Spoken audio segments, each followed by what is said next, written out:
हम लोग बेटा गुणनखंड विधि से कैसे द्विघात समीकरण का मूल ज्ञात किया जाता है इसके बारे में हम लोग सीखेंगे।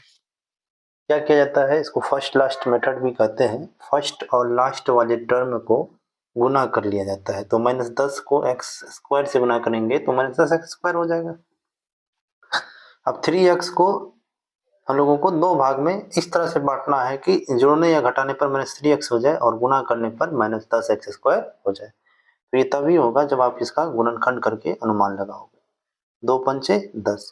तब क्या क्या रखेंगे यहाँ पे कि -3x हो जाएगा। तो यहाँ पे यदि हम लोग 5x माइनस में और प्लस में 2x रखे तो -5x प्लस 2x -3x हो जाएगा।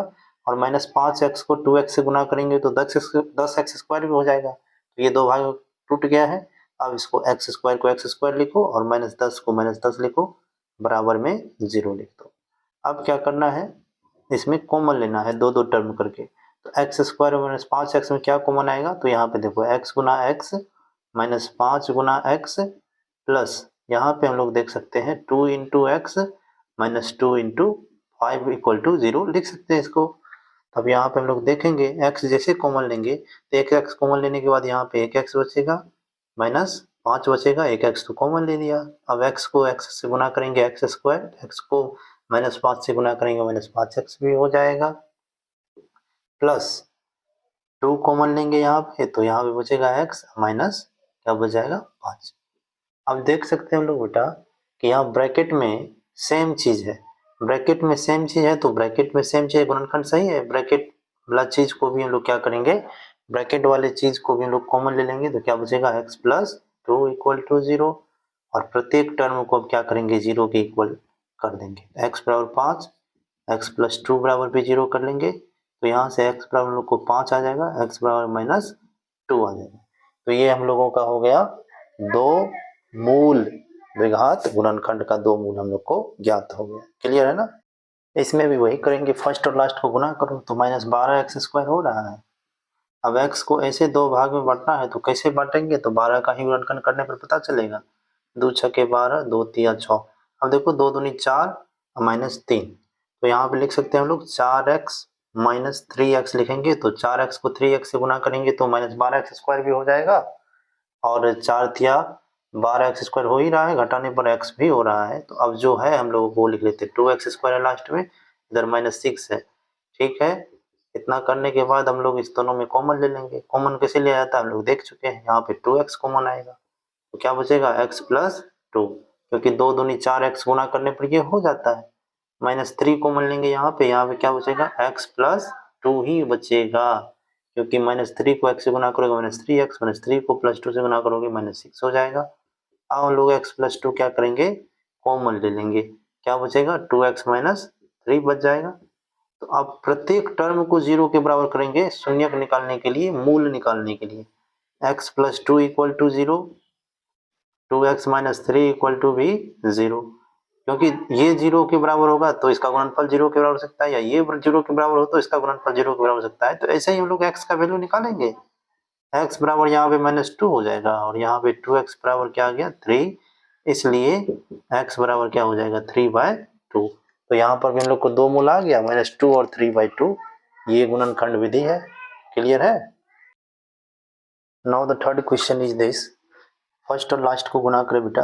5√2 को 2√2x स्क्वायर से गुना करेंगे तो ये हो जाएगा 5 इंटू √2 इंटू 2 10x स्क्वायर हो जाएगा। तो 10x स्क्वायर का क्या करेंगे हम लोग फैक्टराइजेशन करेंगे, 2 5 जा 10 होता है और 2x और 5x भी क्या हो जाता है 7x हो जाता है। तो एकदम बात बन गया कि नहीं बन गया, इसका दो खंडन हो गया और गुना होकर के भी हो जा रहा है। तो हम लोग लिख लेंगे यहाँ पे √2x square plus 5√2 equal to 0। अब कितना आदमी का यहाँ मनसा रहता है कि सर कॉमन कैसे ले, यहाँ तो √2 है तो हो जाएगा कॉमन, √2x कॉमन ले ले बेटा। तो यहाँ पे बच जाएगा x, √2x को x से गुना करने पर x स्क्वायर होता है, प्लस यहाँ पे यदि हम लोग √2 ले ले तो √2 को √2 से गुना करने पर 2 हो जाएगा और x तो है ही, हो गया कॉमन। प्लस यहाँ पे 5 कॉमन लोगे तो x प्लस √2 आएगा कि नहीं आएगा। अब ब्रैकेट में सेम चीज आ गया, ब्रैकेट में सेम चीज आ गया तो ऐसे करो x plus √2 into √2x plus 5 equal to 0। प्रत्येक फैक्टर को हम लोग 0 के इक्वल करेंगे। ताकि हम लोगों का x का मान आ सके। x इक्वल टू -√2 हो जाएगा, प्लस है तो माइनस होगा ना उधर जाने के बाद। √2x बराबर -5, इसलिए x बराबर -5/√2 is my answer. Both are answer, x equal to √2 और x equal to -5/√2, both are answer बेटा। अब इस क्वेश्चन को देखेंगे हम लोग, यहाँ पे क्या करेंगे, एलसीएम ले लेंगे। 8 एलसीएम हो जाएगा 118 का। 1 को 8 से डिवाइड करेंगे 8 होगा, 8 को 2 से मल्टीप्लाई करो, 8 दूनी 16x², माइनस 1 को 8 से भाग करो 8 होगा, 8 को 1 से गुना करोगे 8x होगा, प्लस 8 का 8, 1 एक बार में कटा, 1 को 1 से गुना करो 1 होगा, बराबर 0/1। क्रॉस मल्टीप्लाई कर लेते हैं बेटा हम लोग, 16x² माइनस 8x प्लस 1 को 1 से मल्टीप्लाई करा, इतना ही हुआ, 8 को 0 से गुना करने पर 0 हो जाएगा। क्लियर है। अब बेटा यहाँ पे हम लोग कर लेंगे 16x² minus 8x plus 1 equal to 0। First last को गुना करने पर क्या हो रहा है, 16x² हो रहा है।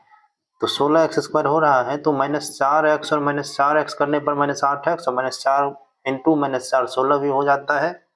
डेट्स क्लियर बेटा।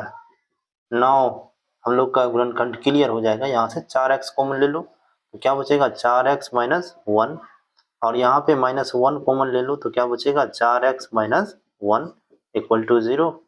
तो हम लोग 4x - 1 कॉमन ले लेंगे तो अंदर में क्या बच जाएगा, 4x - 1 बराबर 0। प्रत्येक फैक्टर को 0 के इक्वल कर दो बेटा।